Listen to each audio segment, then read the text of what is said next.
दोस्तों चलिए आज की वीडियो शुरू करते हैं। दोस्तों वीडियो शुरू करने से पहले मैं आपको एक बात बता दूं कि आपने अभी तक हमारे इस चैनल को सब्सक्राइब नहीं किया हो तो नीचे पर आपको ग्रीन बटन में सब्सक्राइब करके लिखा रहा होगा, इसके ऊपर क्लिक कर लीजिए और साइड में नोटिफिकेशन बेल भी आएगा, उसको भी क्लिक कर लें ताकि आपको मिल सके हमारे अगले वीडियो की नोटिफिकेशन सबसे पहले और आप कुछ नया नया सीख सके। कुछ करिए नस नस मेरी खोले हाय कुछ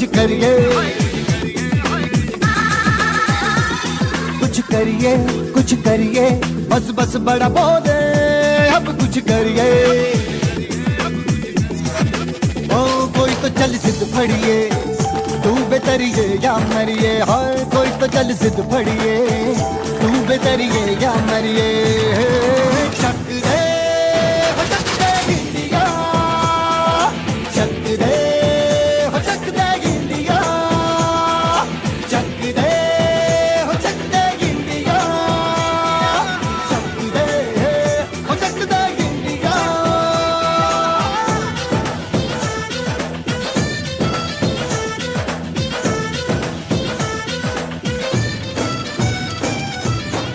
लड़ती पतंगों में भिड़ती उमंगों में। Students good morning.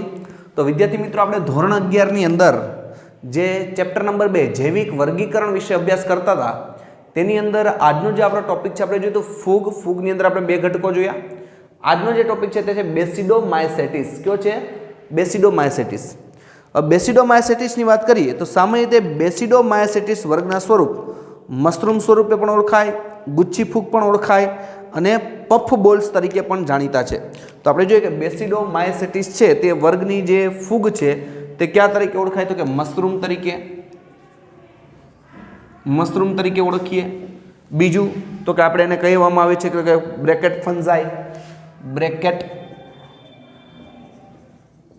ફંજાઈ અથવા બીજું તો કે આપણે જોઈએ જેમ કે પફ બોલ્સ, ગુચ્છી ફૂગ, પફ બોલ્સ અથવા તો ગુચ્છી ફૂગ। મશરૂમ છે આપણે કહી શકીએ ગુચ્છી ફૂગ। તો આ બધાય છે તે શું કહી શકાય? બેસિડોમાયસેટિસ વર્ગની ફૂગ કહી શકાય।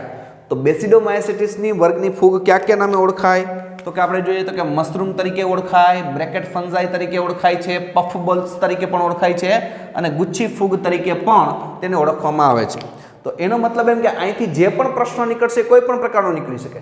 આપણે એમ પણ પૂછે કે બેસિડોમાયસેટિસ છે ક્યાં નામે ઓળખાય, બ્રેકેટ ફંજાઈ સમજાવો, પફ બોલ્સ ફૂગ વિશે માહિતી આપો, ગુચ્છી ફૂગ છે તેના વિશે સમજાવો અથવા મશરૂમ છે તેની વિશે સમજાવો। તો બધામાં શું આવશે? બેસિડોમાયસેટિસ વર્ગની ફૂગ છે તેના વિશે જ આપણે સમજાવવાનું છે। તો ત્યારબાદ આપણે જોઈએ વિદ્યાર્થી મિત્રો તેના લક્ષણોની વાત કરીએ તો સૌપ્રથમ આપણે જોઈએ તેનો વસવાટ કે બેસિડોમાયસેટિસ વર્ગની ફૂગ છે તેનો વસવાટ છે એ વસવાટ કઈ જગ્યાએ કરે છે। તો સૌપ્રથમ વસવાટની વાત કરીએ તો કે જમીનમાં અથવા લાકડાના ગોળવાઓ પર આપણે જોઈએ કે ક્યાં વસવાટ કરે? એક તો જમીનમાં, બીજું લાકડાના ગોળવાઓ પર, લાકડાનું ગોળવું એટલે સમજાવું, આપણે ઘણી વખત મૂવીની અંદર જોતા હોય કે કોઈ પણ લાકડું હોય એ લાકડુંની વચ્ચે જગ્યા હોય, લાકડાની વચ્ચે શું હોય? સ્પેસ હોય, જગ્યા હોય, એની અંદર ઉદ્ભવે એટલે લાકડુંનું ગોળવું થાય। સમજાવું છું, હજી કહું છું, આપણે ઇંગ્લિશ મૂવીની અંદર જોતા હોય કે મોટું બધું લાકડું હોય એ લાકડું એવું હોય કે એની અંદરથી એક જગ્યાએથી આપણે બીજી જગ્યાએ જઈ શકતા હોય। તો એ લાકડુંનું જે ગોળવાવું છે, લાકડાની વચ્ચે જે સ્પેસ છે, જગ્યા છે, એ લાકડાના ગોળવાઓ પર શું જોવા મળે છે? આ મશરૂમ જોવા મળે છે। એ ઉપરાંત બીજું તો કે ઝાડના થડ પર આપણે જોઈએ કે ઝાડનું જે થડ હોય એ ઝાડના થડમાં પણ જોવા મળે છે। તો કે ઝાડના થડમાં પણ શું જોવા મળે છે? તો કે આ મશરૂમ ફૂગ જોવા મળે છે। અને વનસ્પતિ દેહમાં પરોપજીવી તરીકે જીવન ગુજારે છે। તો કે વનસ્પતિ દેહમાં પરોપજીવી તરીકે જીવન ગુજારે છે।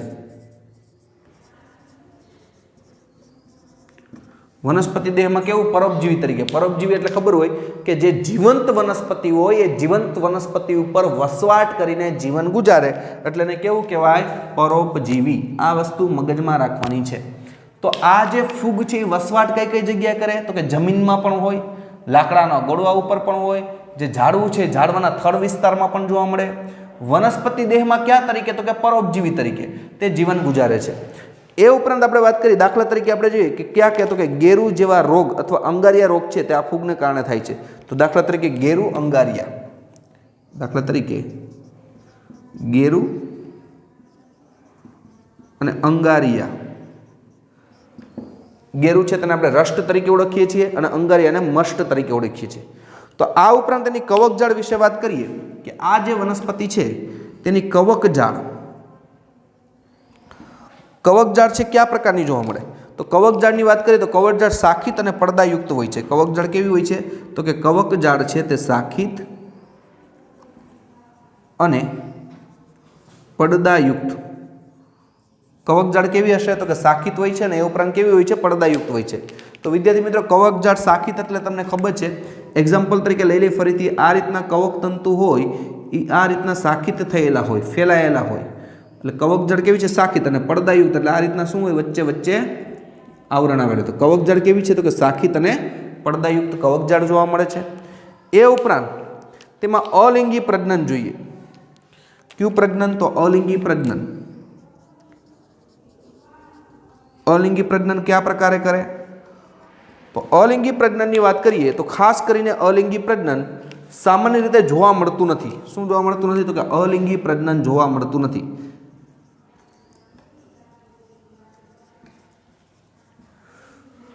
તો બેસિડોમાયસિટીસ વર્ગની ફૂગ છે તેમાં શું ન જોવા મળે? અલિંગી પ્રજનન જોવા નથી મળતું. પરંતુ આપણે કઈ વાનસ્પતિક પ્રજનન છે એ અવખંડન દ્વારા કરે છે. કયું પ્રજનન? તો કે વાનસ્પતિક પ્રજનન.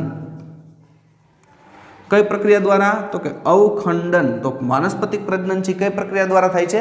અવખંડન દ્વારા થતું જોવા મળે છે. તો પહેલી વસ્તુ અલિંગી પ્રજનન. તો કે બેસિડોમાયસિટીસ વર્ગની ફૂગ છે તેમાં અલિંગી પ્રજનન જોવા નથી મળતું. બીજી વસ્તુ વાનસ્પતિક પ્રજનન જોવા મળે, પણ કયા પ્રકારે? અવખંડન. તો વિદ્યાર્થી મિત્રો, અવખંડન કેમ થાય આપણે આગળ સમજી ચૂક્યા છીએ, કઈ પ્રકારે અવખંડનની પ્રક્રિયા થાય. હવે એની અંદર અહીંયા આપણે લિંગી પ્રજનનની વાત કરીએ એ પહેલાં આપણે એટલે ફરીથી લઈએ કે બેસિડોમાયસિટીસ વર્ગની ફૂગને કયા નામથી ઓળખાય?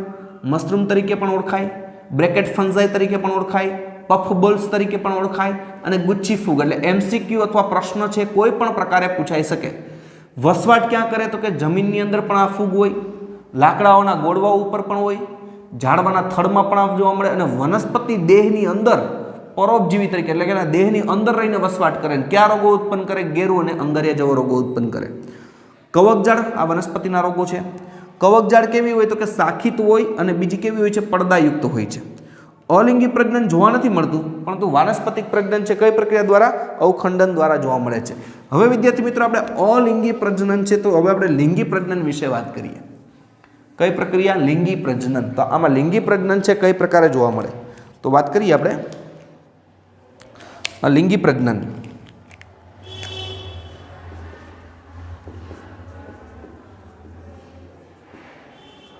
લિંગી પ્રજનન તો આપણે લિંગી પ્રજનન વિશે ચર્ચા કરી. એની અંદર જેમ કે લિંગી અંગો હાજર નથી, પરંતુ અલગ પ્રકારના વિભેદો કે જનીન પ્રકારો બે વાનસ્પતિક દેહ અને કોષોના દેહિક કોષોના જોડાણ દ્વારા જીવરસનું સંયુગ્મન કરે છે. તો અહીંયા આપણે જોઈએ કે લિંગી પ્રજનન હાજર નથી હોતા. આપણે જોઈએ કે લિંગી પ્રજનન અંગો, લિંગી પ્રજનન અંગો હાજર હોતા નથી.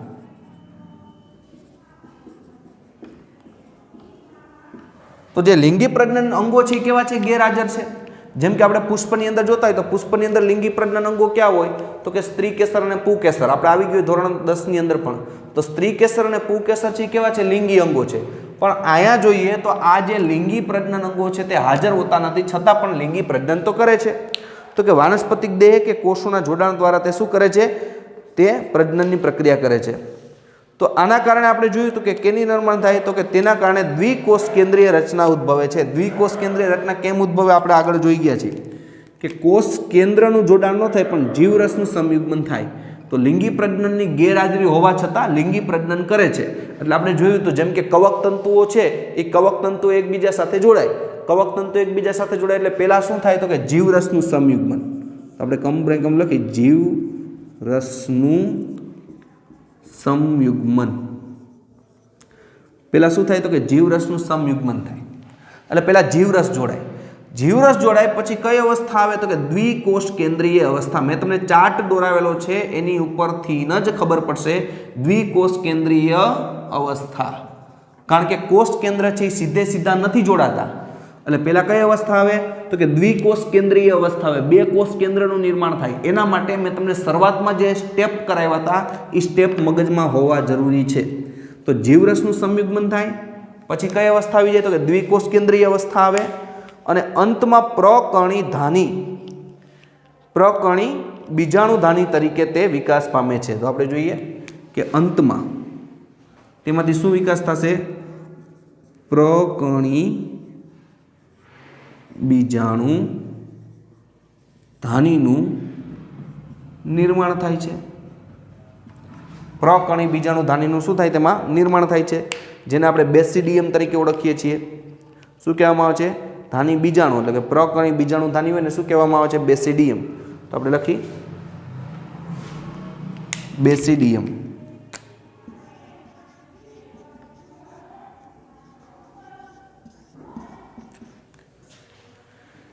કેની વાત કરી છે તો કે બેસિડિયમ। બેસિડિયમ એટલે કે પ્રકર્ણી બીજાણુધાની, પ્રકર્ણી બીજાણુધાની। આપણે કેની વાત કરવાની છે? પ્રકર્ણી બીજાણુધાની। તો એ ઉપરાંત આપણે કહીએ કે પ્રકર્ણી બીજાણુમાંથી પ્રકર્ણીધાનીમાં કોષ કેન્દ્રનું સંયુગ્મન થાય। હવે આપણે જોઈએ કે પ્રકર્ણીધાનીમાં એટલે આપણે જે પ્રકર્ણી બીજાણુધાની કહી તેમાં શું થાય તો કે કોષ કેન્દ્રનું સંયુગ્મન થાય। એટલે એનો મતલબ એ કે પેલા દ્વિકોષ કેન્દ્રીય અવસ્થા આવે ને પાછળથી કોષ કેન્દ્રનું જોડાણ થાય। એટલે પહેલા શું થયું હતું તો કે જીવરસનું સંયુગ્મન થયું, પછી કઈ અવસ્થા આવી ગઈ તો કે દ્વિકોષ કેન્દ્રીય અવસ્થા આવી। દ્વિકોષ કેન્દ્રીય અવસ્થામાંથી કેનું નિર્માણ થયું તો કે પ્રકર્ણી બીજાણુધાની બની। આ બીજાણુધાનીની અંદર શું થયું તો કે એમાં કોષ કેન્દ્રનું સંબંધ થયું। એટલે અહીંથી અહીંયા સુધી પહોંચ્યું, આટલા સમયગાળા દરમિયાન કેવું રહ્યું? દ્વિકોષ કેન્દ્રીય અવસ્થા રહી અને ત્યારબાદ બે કોષ કેન્દ્ર જોડાઈ ગયા એટલે શું થઈ ગયું તો કે કોષ કેન્દ્રનું સંયુગ્મન થઈ ગયું। હવે કોષ કેન્દ્રનું સંયુગ્મન ક્યાં થાય તો પ્રકર્ણીધાનીની અંદર કોષ કેન્દ્રનું સંયુગ્મન, અને પછી એમાં શું થાય તો આપણને ખબર જ છે કે પછી સીધું કઈ પ્રક્રિયા થશે તો કે એના પછી થશે અર્ધીકરણ। શું થાય? અર્ધીકરણ। અને અર્ધીકરણ પ્રક્રિયામાં શું થાય એનાથી આપણે પરિચિત છીએ તો કે એકકીય બીજાણુ, જેને આપણે કહીએ પ્રકણી બીજાણુનું નિર્માણ થાય। પ્રકણી બીજાણુનું નિર્માણ થાય અર્ધીકરણ દ્વારા। જેમ કે કોષ કેન્દ્રનું સંયુગ્મન થઈ જાય તો આ રીતના કોષ કેન્દ્ર છે એનું સંયુગ્મન થાય એટલે દ્વિકીય હોય। અર્ધીકરણ એક એટલે બે એકકીય કોષ બને, પણ અર્ધીકરણની પ્રક્રિયા છે બે સ્ટેપમાં છે। ચેપ્ટર નંબર 10 આપણે યાદ હોવું જોઈએ। તો પરિણામે શું થાય? અર્ધીકરણ 2 તો કેટલા બને? 4 એકકીય કોષોનું શું થાય? નિર્માણ થાય। બરાબર। તો આ ચારેય છે શું કહેવાય? પ્રકણી બીજાણુ, કારણ કે કેમાં ઉદ્ભવ્યા? પ્રકર્ણીધાનીની અંદર છે તે ઉદ્ભવ્યા છે। તો એના માટે જેને આપણે બીજું કહીએ છીએ, શું કહીએ છીએ તો કે પ્રકરણી બીજાને બેસિડિયોસ્પોર્સ તરીકે ઓળખીએ છીએ।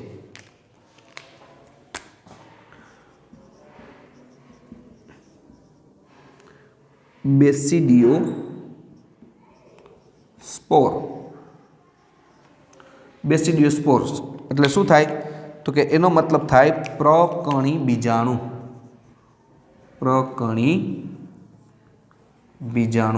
બરાબર છે। બેસિડિયમ એટલે કે પ્રકર્ણીધાની, બેસિડિયમ સ્પોર એટલે પ્રકર્ણી બીજાણુ તરીકે તેને ઓળખવામાં આવે છે। અને આ જે પ્રકર્ણી બીજાણુ છે તે પ્રકર્ણીધાની ઉપર કેવા થાય? બહિર્જાત ઉદ્ભવે છે। યાદ રાખવાનું કે પ્રકર્ણી બીજાણુ છે તો આપણે લખી પ્રકર્ણી બીજાણુ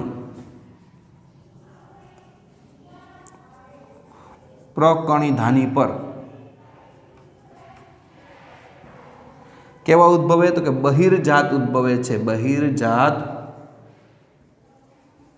ઉદ્ભવે છે, બહારથી ઉદ્ભવતા એટલે બહિર્જાત। તો અંતર્જાત બહિર્જાત મેં તમને આગળથી જ કરાવેલું છે। અને એ ઉપરાંત પ્રકર્ણીધાનીઓ ફળકાઈમાં ગોઠવાયેલી હોય। હવે આપણે જોઈએ કે પ્રકર્ણીધાનીઓ કેમાં ગોઠવાયેલી હોય? ફળકાઈમાં। તો પ્રકર્ણીધાની કેમાં ગોઠવાયેલી હોય? ફળકાઈમાં ગોઠવાયેલી હોય।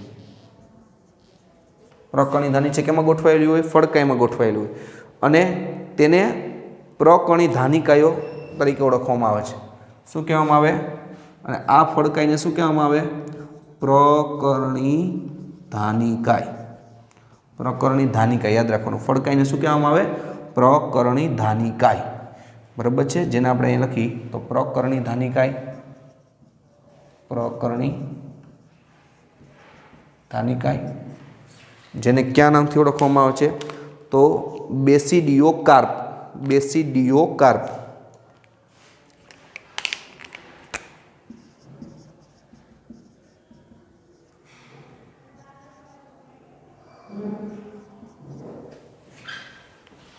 શું કહેવામાં આવે છે? બેસિડિયોકાર્પ તરીકે તેને ઓળખવામાં આવે છે પ્રકર્ણી ધાન. તો આ આખી પ્રક્રિયાને વિદ્યાર્થી મિત્રો આપણે સમજી એક આકૃતિ દ્વારા. પહેલા આપણે જોયું હતું કે પ્રકર્ણી ધાનિકાઈ હોય. તો પ્રકર્ણી ધાનિકાઈ કેવી હોય? આપણે અહીંથી લઈએ. સૌપ્રથમ શું હોય પ્રકર્ણી ધાનિકાઈ? તો આપણે દોરીએ પ્રકર્ણી ધાનિકાઈ.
હવે આ આપણે જોઈએ કે આ તમે મશરૂમ અથવા તો જે ગુચ્છી ફૂગ છે તેનો એક પ્રકાર છે.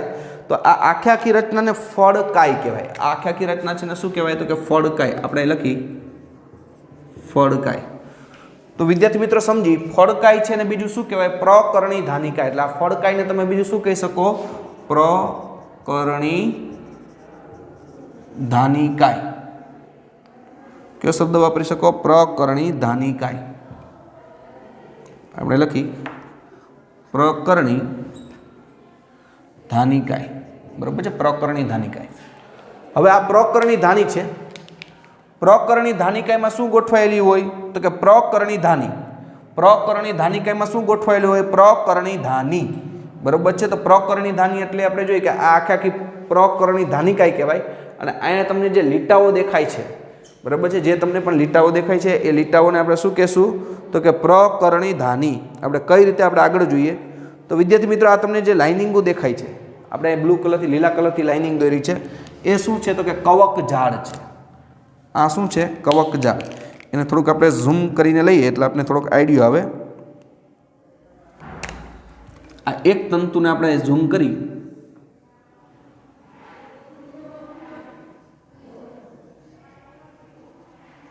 માત્ર એક તંતુને આપણે ઝૂમ કરી છે. જોજો બરોબર છે. આપણે જોયું કે પ્રકર્ણી ધાનિકાઈ. તો અહીંયા છે પ્રકર્ણી ધાનિકાઈ આખી ગોઠવાયેલી છે. તો આ છે શું છે? કવક ઝાડ છે. શું છે?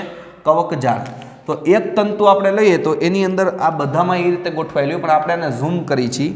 આપણે શું કરીએ? આને ઝૂમ કરી એટલે એક ખાલી તાતણો લઈએ. લીલા રંગના તમને ઘણા બધા તાતણા દેખાય છે. એક લઈએ તો એમાં આ રીતની કાંઈક કવક ઝાડ છે તે ગોઠવાયેલી હોય. યુ આકારની શું ગોઠવાયેલી હોય? કવક ઝાડ.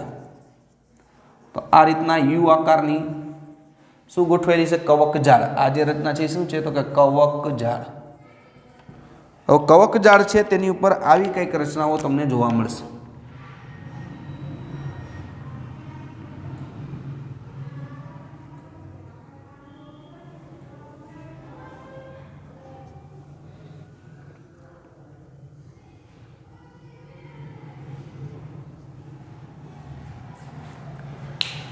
આવી રચનાઓ છે.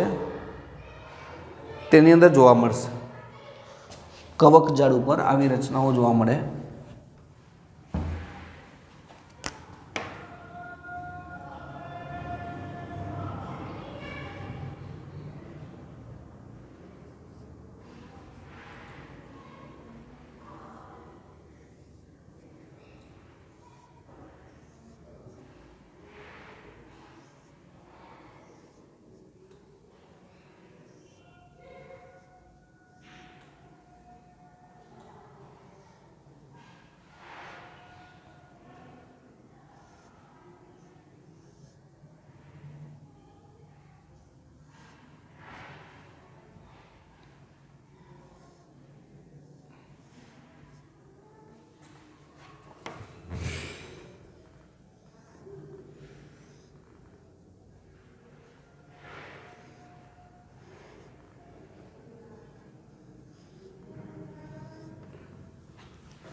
તો આ રીતના આપણે જોઈએ કે કવકજાળ ઉપર આ રીતના તંતુ ઉદ્ભવે.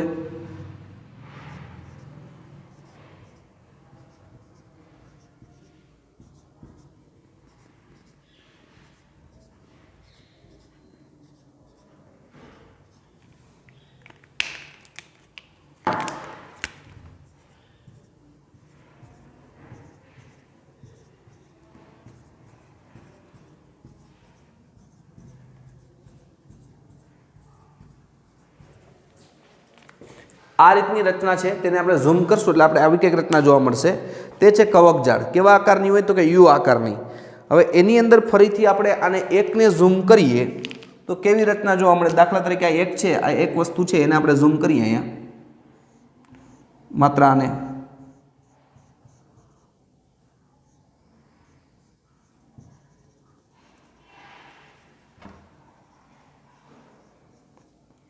આ રચના છે એને આપણે થોડીક ઝૂમ કરીએ કે એ રચના કેવી જોવા મળે તો કંઈક આ પ્રકારે એ રચના જોવા મળશે. જોઈએ આપણે.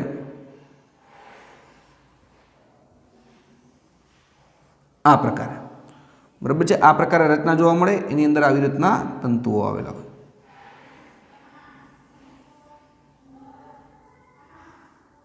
છે બરાબર છે. અને શું ઉદ્ભવે અહીંયા તો કે આ રીતના શું ઉદ્ભવતા હોય બીજાણુઓ. આ રીતના બીજાણુઓ ઉદ્ભવે.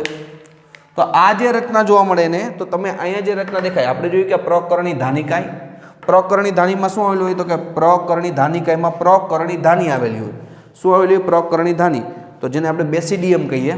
પ્રકરણી બીજાણુ ધાનીને શું કહીએ બેસિડિયમ. તો આ રચના છે ને કહેવામાં આવે છે પ્રકરણી ધાની, જેનું બીજું નામ શું છે તો કે બેસિડિયમ.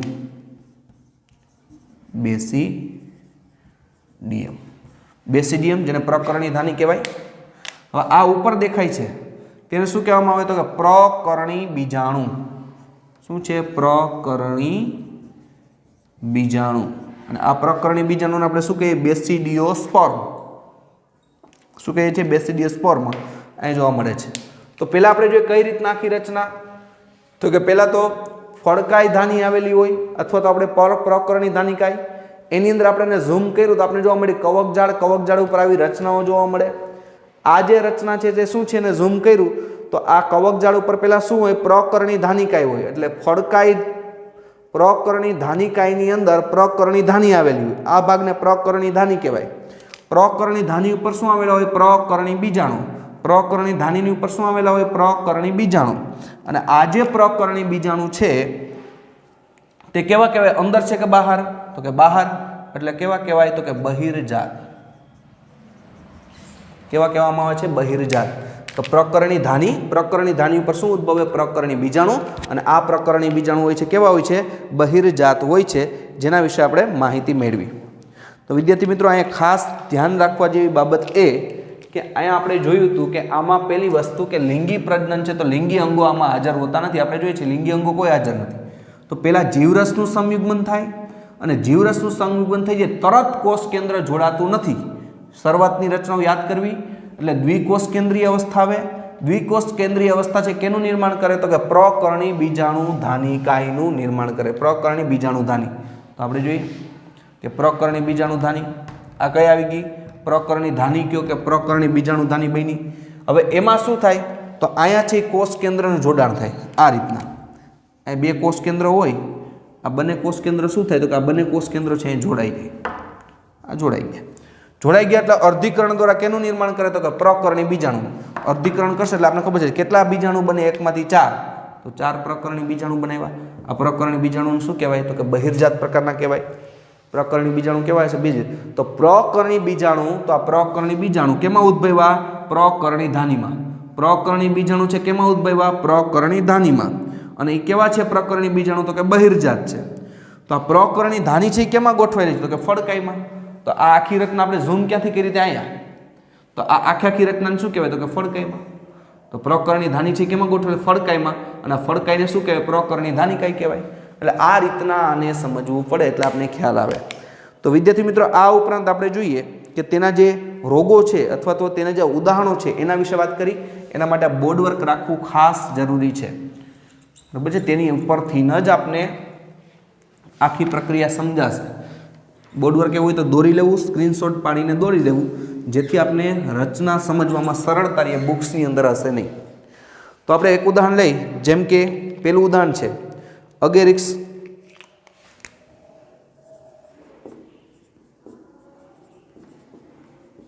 અગેરિક્સ તે શું છે? એક પ્રકારનું તો કે મશરૂમ પ્રકારનું છે. અને શું તો કે ભાઈ બીજું છે યુસ્ટિલોગી. બીજું ઉદાહરણ કયું છે? યુસ્ટિલોગી. યુસ્ટિલોગી શું કામ કરશે તો કે અંગારિયા રોગ માટે જવાબદાર ફૂગ છે. કયા રોગ માટે? અંગારિયા રોગ માટે જવાબદાર ફૂગ છે. કયા રોગ માટે? અંગારિયા રોગ માટે જવાબદાર ફૂગ ઇસ્ટિલોજી. પછી જે પક્સિનિયા ગેરુ રોગ માટે જવાબદાર પક્સિનિયા. કયા રોગ માટે જવાબદાર છે તો કે ગેરુ રોગ માટે જવાબદાર.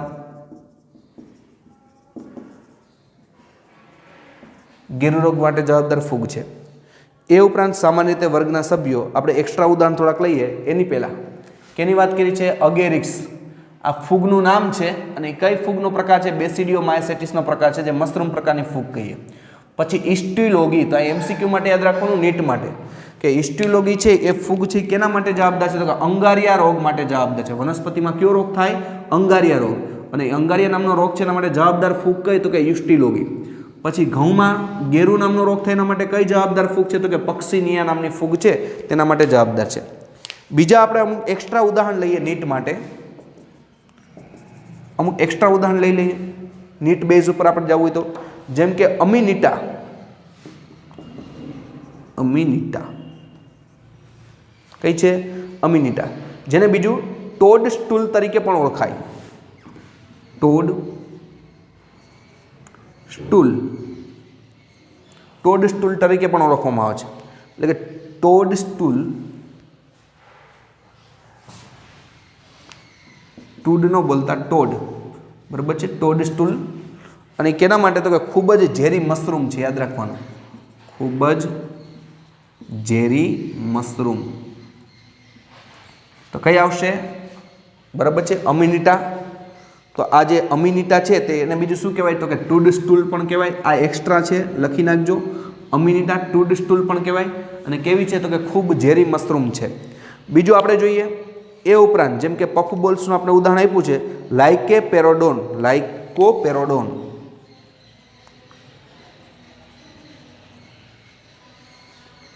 લાઇકોપેરડોન, પેરડોન કયું છે? લાઇકોપેરડો ગિગાટિનમ.